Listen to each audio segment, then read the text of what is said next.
আমার চাচাতো ভাই একদিন আমাকে 1000 টাকার একটি নোট দেখিয়ে বলল, নেহা, এই 1000 টাকা আমি তোকে দিয়ে দিব যদি তুই আমার সাথে একটি কাজ করস। আমি বললাম, কি কাজ ভাইয়া? ভাইয়া বলল, ওই যে রান্নাঘরটা দেখতেছস, ওইখানে একদিন সন্ধ্যা বেলায় আমাকে একটু সময় দিবে। আমি বললাম, ভাইয়া এইখানে কি কাজ করতে হবে? ভাইয়া আমাকে বলল, কি তা তো এইখানে গেলেই বুঝতে পারবে। তারপর আমি ভাইয়ার কথা মতো একদিন সন্ধ্যায় ভাইয়ার সাথে ওই রান্নাঘরে যাওয়ার পর ভাইয়া আমার সাথে যা করলো তা শুনলে বন্ধুরা তোমাদের মাথা গরম হয়ে যাবে। তাহলে চলুন বন্ধুরা, গল্পটি শুরু করি। তবে গল্পটি শুরু করার পূর্বে তোমাদের নিকট আমার বিশেষ অনুরোধ, তোমরা অবশ্যই আমার চ্যানেলটি সাবস্ক্রাইব করে আমাকে সাপোর্ট করবা, কারণ তোমাদের জন্য অনেক কষ্ট করে আমি ভিডিও তৈরি করি। হ্যালো বন্ধুরা, আমার পূর্ণ নাম ঈশিতা দেওয়ান নেহা, তবে সবাই আমাকে নেহা বলে ডাকে। আমরা দেওয়ান বংশের লোক। আমার বর্তমান বয়স 25 বছর। কিন্তু আমি তোমাদেরকে আজকে যে গল্পটি বলবো সেটি যখন আমার বয়স ছিল 10 থেকে 11 হবে আনুমানিক। আমার ভাইয়ার নাম জুয়েল দেওয়ান।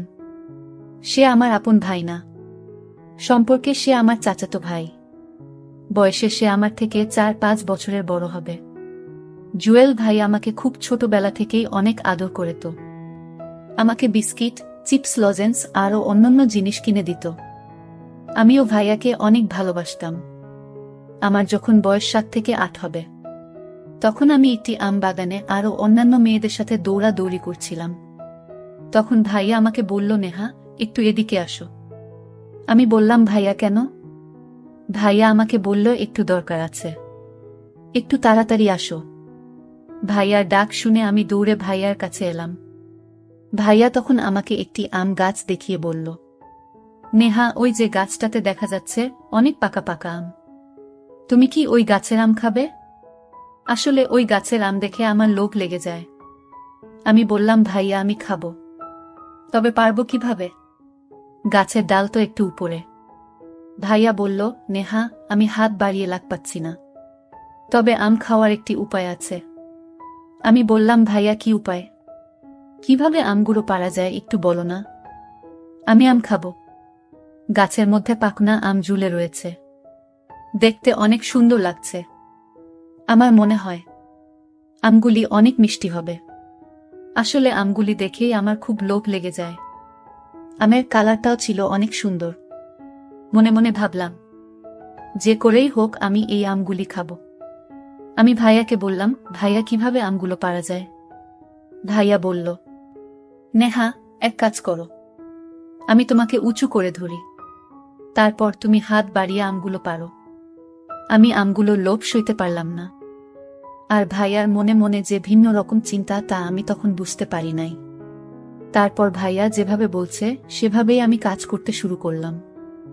এক পর্যায়ে আমরা বেশ কিছু আম পাড়তে সক্ষম হলাম, খুব পাকা পাকা আম। আমগুলো পাড়ার পর সেখানে আমরা পেট ভরে খেলাম। ভাইয়া আমাকে বলল, নেহা, এবার আম খাওয়া হয়েছে, তোমার পেট ভরেছে, তুমি খুব মজা পেয়েছে? আমি বললাম, জি ভাইয়া, আমগুলো সত্যি অনেক টেস্ট।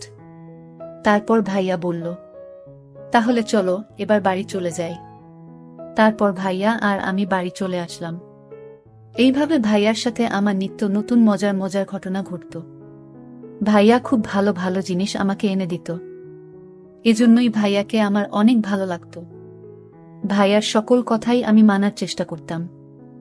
সবসময় অপেক্ষায় থাকতাম ভাইয়া কখন বাহির থেকে আসে, কারণ আমি জানি ভাইয়া বাহির থেকে আসলে অবশ্যই আমার জন্য কিছু না কিছু নিয়ে আসবে। আমার চাচাতো ভাই জুয়েলের গঞ্জে একটি মুদির দোকান ছিল। সে মূলত একজন মুদির ব্যবসায়ী ছিল। তার দোকানে নতুন নতুন কোনো প্রোডাক্ট আসলেই সে আমাকে গিফট দিত। আমি তার গিফট নিয়ে আনন্দে নাচতাম, কারণ তখন আমি খুব ছোট ছিলাম, কিছু বুঝতাম না।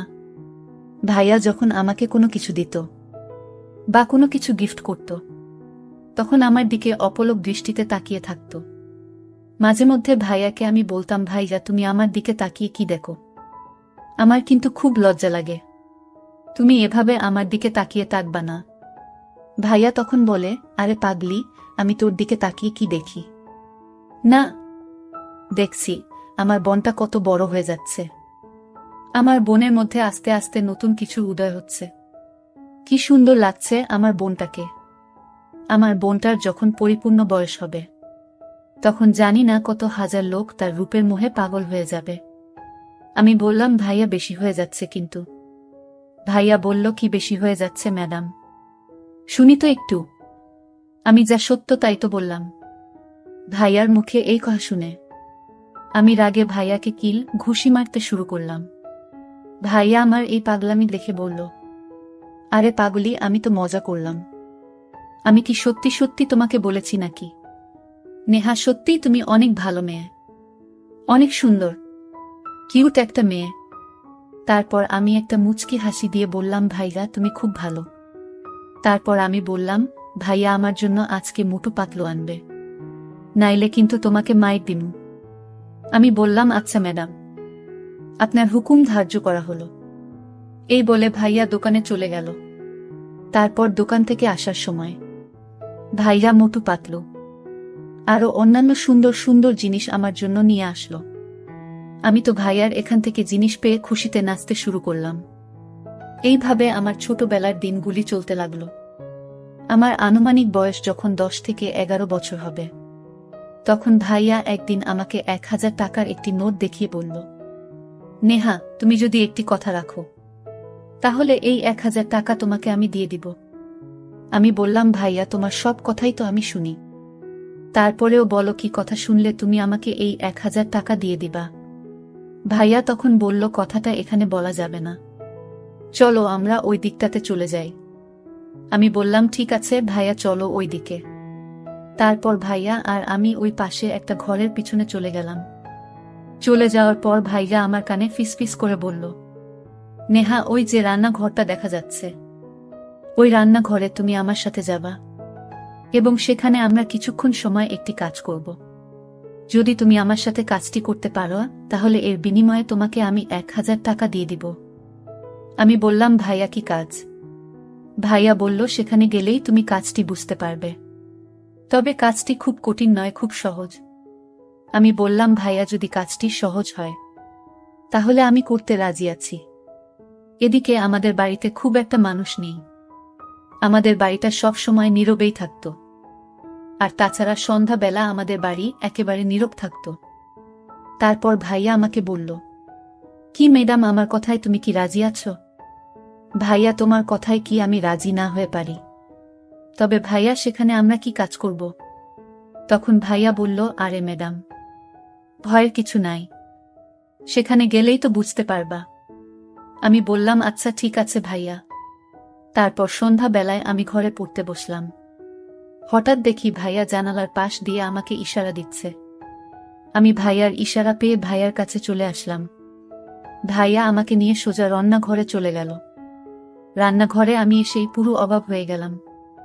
আমি সেখানে এসে দেখি রান্নাঘরের ভিতরে চতুর্দিকে ফুল দিয়ে সাজানো, আর মাঝখানে একটা চৌকি ছিল।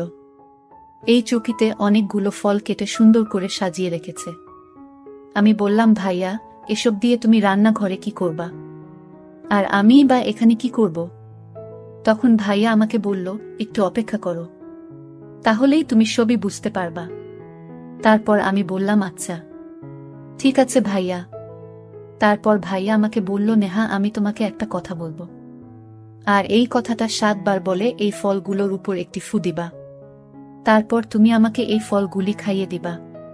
কিন্তু এই যে দেখতেছ মাঝখানে ফলটা, এই ফলটা আমি তোমাকে খাইয়ে দিব, কিন্তু একটা শর্ত হলো, এই ফলটি খাওয়ার পর বিচিগুলো তুমি আমাকে দিয়ে দিবা। আমি বললাম, ঠিক আছে ভাইয়া। তারপর আমি ভাইয়াকে বললাম, ভাইয়া, আমি যদি এইটুকু কাজ করতে পারি, তাহলে তুমি কি আমাকে 1000 টাকা দিয়ে দিবা? ভাইয়া মুচকি হেসে বলল, হ্যাঁ ম্যাডাম, তুমি যদি এই কাজটুকু করতে পারো, তাহলে তোমাকে আমি 1000 টাকার নোট দিয়ে দিব। আমি ভাইয়ার কথায় খুব খুশি হয়ে গেলাম। এটা তো আমার জন্য কোনো ব্যাপার না, কিন্তু আমি বুঝতে পারছিলাম না যে এই কাজটাই আমার জীবনের সবচেয়ে বড় ভুল কাজ হতে যাচ্ছে। তারপর আমি ভাইয়ার কথা মতো আমাকে উনি একটি বাক্য শিখিয়ে দিলেন। সম্ভবত এটা কোনো ভিন্ন ধর্মী বাক্য হবে মনে হয়। এই বাক্যটা 7 বার পরে ফলগুলোতে ফু দিলাম। 7 বার ফু দেওয়ার পর ভাইয়াকে আমি ফ্ল্যাটের চারপাশের সবগুলো ফল খাইয়ে দিলাম, কিন্তু ফ্ল্যাটের মাঝখানের ফলটা রেখে দিলাম। মাঝখানের ফলটা ভাইয়া আমাকে খাইয়ে দিল। তখন আমার বয়স খুব কম। কি হচ্ছে আমার সাথে কিচ্ছু আমি বুঝতে পারছি না, শুধু ভাইয়ার কথা বোকার মতো পালন করে যাচ্ছি। তারপর ভাইয়ার সমস্ত কথা আমি মানতে শুরু করলাম। ভাই আমাকে বলল, নেহা এই ফলটি ভালো করে তুমি খাবে, কিন্তু এর বিচিগুলো এই প্লেটে রাখবে। বিচিগুলো এই প্লেটটাতে রাখার পর পরেই তোমার কাজ শেষ। আমি বললাম, ভাইয়া এটা তো খুব সহজ কাজ, আর এটা আমি খুব সহজেই করতে পারবো, আর এটার জন্য তোমাকে এত কিছু করার প্রয়োজন কি? তখন ভাইয়া একটা মুচকি হাসি দিয়ে বলল, নেহা আগে কাজ শেষ হোক, তারপর তোমাকে বলছি। আমি বললাম, আচ্ছা ঠিক আছে ভাইয়া। আমি ফলগুলো খাওয়ার পর এর বিচিগুলো একটা প্লেটে রাখলাম। তারপর ভাইয়া আমাকে কি যেন বলে আমার দিকে লক্ষ্য করে একটি লম্বা ফু দিল। ফু দিয়ে আমাকে বলল, নেহা এবার তুমি যাও, তোমার কাজ শেষ। 1000 টাকা তিনি আমার হাতে ধরিয়ে দিয়ে বলল, এই নাও তোমার কাজের বিনিময়, এবার তুমি চলে যাও, কাল কথা হবে, এখন অনেক দেরি হয়ে যাচ্ছে। নেহা লক্ষ্মী মেয়ের মতো এবার বাসায় চলে যাও। আমি ভাইয়ার কথায় বাসায় চলে আসলাম।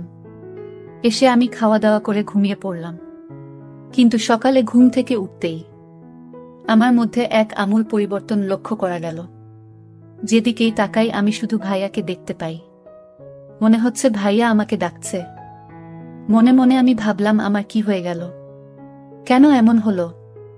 তবে কি ভাইয়া আমার সাথে প্যারানর্মাল জাতীয় কিছু করে ফেলেছে? আমার কাছে কেন জানি মনে হলো আজকেও আমি সন্ধ্যার সময় রান্নাঘরে যেতে হবে। রান্নাঘর যেন আমাকে টানছে। সন্ধ্যা হতেই আমি চুপি চুপি রান্নাঘরে চলে গেলাম। গিয়ে দেখি ভাইয়া আমার জন্য বসে আছে, অপেক্ষা করছে। আমি যেতেই ভাইয়া আমার সাথে তখন এক অন্যরকম আচরণ করা শুরু করলো, যে আমি তোমাদেরকে মুখের ভাষায় বলতে পারবো না। খুব বাজে আচরণ। ভাইয়ার আচরণ দেখে আমি তো পুরাই অবাক। কিন্তু ভাইয়া আমার সাথে যে এত খারাপ ব্যবহার করবে তা আমি কখনো কল্পনাও করি নাই। ভাইয়া আমার সাথে এত কিছু করতেছে, তাও আমি কিছু বলার সাহস পাচ্ছি না।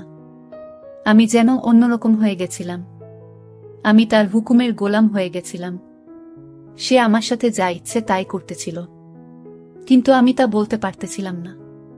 তার সবকিছুই আমি মেনে নিচ্ছিলাম। তার কাছে গেলেই আমি কেমন জানি হয়ে যেতাম।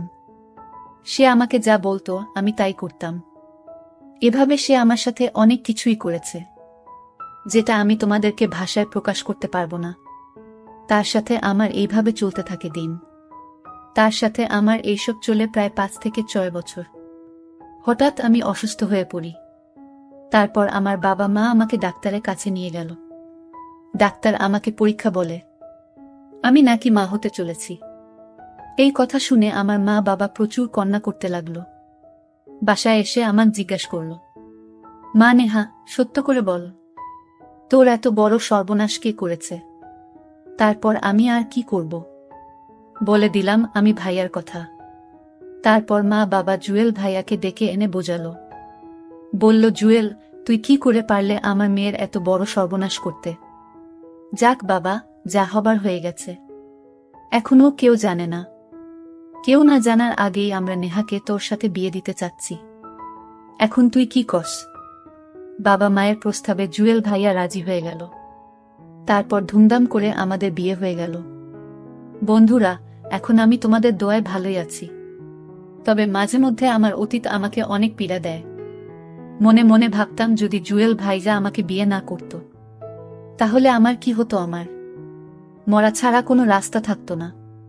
তো বন্ধুরা, আমার মতো তোমাদের জীবনেও এরকম ধরনের দুর্ঘটনা ঘটতে পারে, তাই তোমরা সাবধানে থাকবা। তবে তোমরা কারো সাথে কোনো প্রকার দুর্ঘটনা করার সময় তাকে খুব ভালোভাবে বুঝে শুনে তারপর তোমরা একটা কিছু করার সিদ্ধান্ত নিবা। নইলে একটি ভুলের কারণেই তোমাদের সারা জীবন পস্তাতে হবে। বন্ধুরা, ভিডিওটি যদি ভালো লাগে তাহলে একটি লাইক দিন। আর তোমরা যদি এইরকম ধরনের ইন্টারেস্টিং ভিডিও পেতে চাও, তাহলে দয়া করে আমার চ্যানেলটি সাবস্ক্রাইব করো। পরিশেষে তোমাদের সুস্বাস্থ্য কামনা করি। ভিডিওটি দেখার জন্য তোমাদের সকলকে অসংখ্য ধন্যবাদ।